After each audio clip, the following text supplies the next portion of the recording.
Hallo und ein herzliches Willkommen zu einem weiteren Video aus der Scheune. Wir waren mit dem T4 hier im Urlaub und auf einmal fing an, das Kupplungspedal zu knarzen. Schnell gegoogelt, was sein könnte, habe ich Berichte gelesen, dass das Ganze bis zum Bruch führen kann. Und Abhilfe schafft euch so ein kleines Verstärkungsblech, was ich euch auch unten in der Beschreibung verlinken werde. Das Ganze ist ziemlich fix zusammengeschraubt.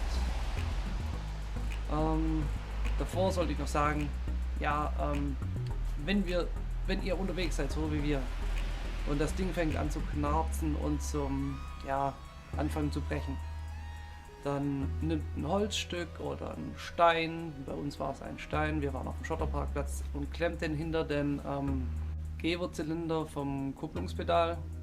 Das hat bei uns zumindest den Urlaub ausgereicht.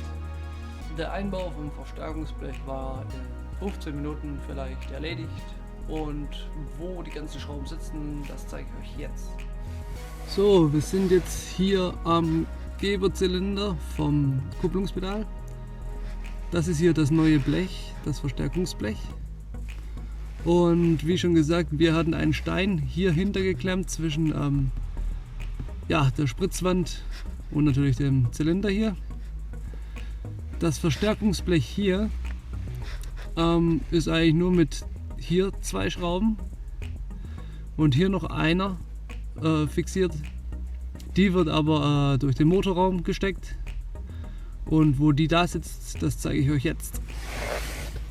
Das Ganze ist ein bisschen schwer zu filmen, deswegen jetzt kurz von hier eine Orientierung. Wir müssen hier runter.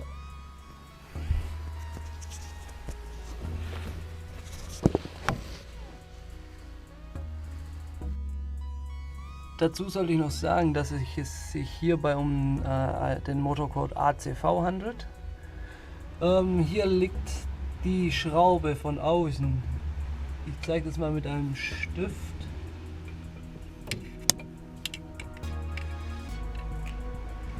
Hier.